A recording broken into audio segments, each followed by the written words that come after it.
गया, ना ये घर तेरा ना ये घर मेरा, घर है भगवान का। तो जब आप एक राजा एक महात्मा जी के पास, प्रिय शिष्यों एवं आत्मन प्रणाम। दूसरी कहानी बड़ी अच्छी कहानी है, जो मुझे अच्छी लगी, आपको कैसी लगेगी बात दूसरी है। अभी हम गुरु शिष्य परंपरा पे ही बात करते चलते हैं आगे। उसी में एक कहानी का उद्भव हुआ और हम आप लोगों के बीच बांटते हैं। वाल्मीकि जी की कहानी हम सब जानते हैं कि कैसे मरा से राम आए।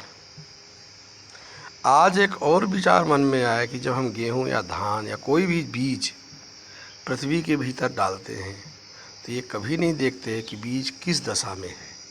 उसका अंकुरण पॉइंट ऊपर की तरफ है, नीचे की तरफ है, साइड में है, कैसे है, कैसा है, कैसा नहीं है, इससे कुछ मतलब नहीं। ज़मीन में हम बीज डाल देते हैं, बीज स्फुटित हो जाता है और बीज से वृक्ष बन जाता है।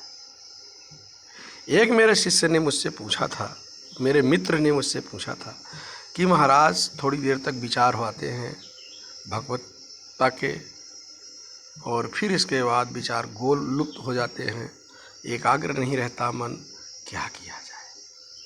उसी तारतम्य में इस कहानी का उद्भव हुआ। एक किसान गया, बच्चा था किसान का, उसको उसके बताया था गार्जियनों ने, जो उसके अभिभावक थे, कि बीज ठीक से डालना, और उसको खेत भेज दिया। अब वो परेशान होता रहा। गेहूं का उसके पास बीज थे कि मैं ठीक से कैसे डालूं, ठीक से क्या मतलब होता है, और अंतिम में परेशान होकर के उसने सारे बीजों को एक जैसे बो के चलाया। कुछ बीज ऊपर की तरफ खोल के देखा उसने, कुछ बीज ऊपर की तरफ थे, कुछ नीचे की तरफ थे, कुछ कैसे भी थे, पर जब उनके पौधे आए तब एक जैसे आ गए। बड़ा खुश हुआ। वही हाल हमारे जीवन में है। हम यही विचार करते रह जाते हैं कि यार मेरी पूजा ठीक से हो रही है कि नहीं, मैं ठीक से फल मिलेगा कि नहीं, फिर कैसे होगा। इन सब चीज़ों को न सोच के जितना भी प्रेम, जितनी भी श्रद्धा, जितनी भी भक्ति मन में आ रही है वो करते रहें। किसी ना किसी दिन वो वृक्ष बनेगा और वृक्ष फल देगा। हम बीज को अपने हाथ में लाए बिना ही मान लेते हैं कि वृक्ष बड़ा हो गया और उस फल आने लगे। महाराज फल कैसे आएगा? हर चीज़ में हेतु शब्द लगाते हैं कि फल कैसे आएगा, और जैसे ही हेतु फल लग जाता है उद्यमता समाप्त हो जाती है। सब जगह यही कहा गया है कि यदि हम दृष्टा का भाव जागृत करेंगे, हेतु नहीं रखेंगे, तो आपका विकास होगा। कल एक मित्र के साथ चर्चा कर रहा था, उन्होंने कहा भगवान होता है कि नहीं बताइए। भगवान होता है कि नहीं बताइए, किनको बताना है? यदि हम उनसे थोड़ी देर पूछ लें कि क्रोसिन की दवाई में क्या क्या इंग्रेडिएंट्स होते हैं बताइए, 5 रुपए की मिलती है, वो उनको ज्ञान नहीं होगा। पर वो ये पूछते हैं कि भगवान होता है कि नहीं बताइए। भगवान की क्या मूल्य, क्या कीमत हम लोगों ने लगा ली है। मैं तो कहता हूँ भगवान नहीं होता। भगवान तो एक नाम है, एक नियंता होता है। भगवान एक नियम हो सकता है, वो ऐसा नियम होता है जिसमें सब कोई उस नियम से चलो, वही भगवान हो गया। वही प्रकृति हो गई, प्रकृति सबको चलाती है, नियम सबको चलाता है। रोड में कोई भगवान नहीं होता, पर वही बोला गया बाएं चलिए सो आप बाएं चलते हैं, तो बाएं चलना ही भगवान हो गया। हम अभी भी ये मानते हैं कि जिस तरह हम हैं बस भगवान वैसा हमारे सामने आके खड़ा हो जाएगा और बस उससे मांग लेंगे कि भगवान ये दे दो और काम हो जाएगा। अरे मांगने को तो मांग, जब भगवान आके भी कहते हैं, भगवान उनके पास ही आते हैं जो कुछ मांगता नहीं। बिन मांगे मोती मिले, मांगे मिले न भूख, कुछ लोग चून कहते हैं। आप अपना कर्म, अपनी बातें जितना हो सके करते रहिए। भगवान का काम भगवान पे छोड़िए। आप अपना काम ठीक से कर लें, भगवान अपना काम करेगा।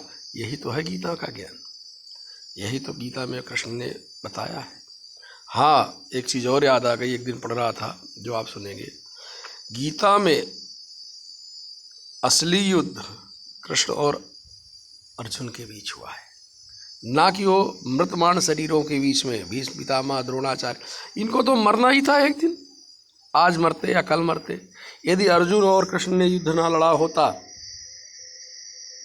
यदि गुरु थे कृष्ण और शिष्य थे अर्जुन, यदि शिष्य और गुरु के बीच में लड़ाई युद्ध ना हुआ होता, तो गीता जैसा अमूल्य ज्ञान हमको कहाँ से प्राप्त होता। और अच्छा हुआ अर्जुन हार गया, अच्छा हुआ शिष्य हार गया। यदि गुरु हार गया होता तो गीता का ज्ञान कहाँ से होता। अर्जुन ने जितने उसके तर्कस में बाण थे सारे कृष्ण के ऊपर छोड़े, सारे प्रश्नों को खड़ा किया। कृष्ण ने एक एक करके सबको धो डाला, सारी अज्ञानता मिटाई और उस युद्ध में विजयी होकर निकले। गुरु और शिष्य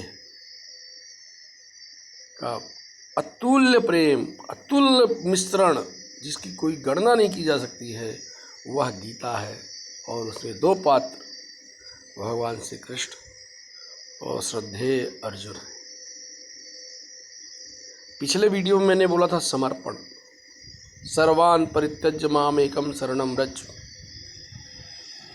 सारी चीज़ों, जब तक समर्पण नहीं होता प्रेम नहीं होता।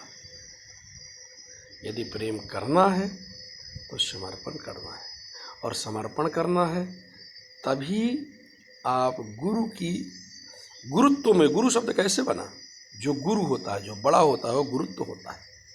गुरुत्व में शिष्यत्व का मिलन ही परम परम मिलन है। जैसे ही आपका शिष्यत्व गुरुत्व में मिल जाएगा, और ये तब मिलेगा, मिलन उचित तब होता है जब आप खाली रहेंगे। इसलिए पहले अपने आप को खाली रखिए,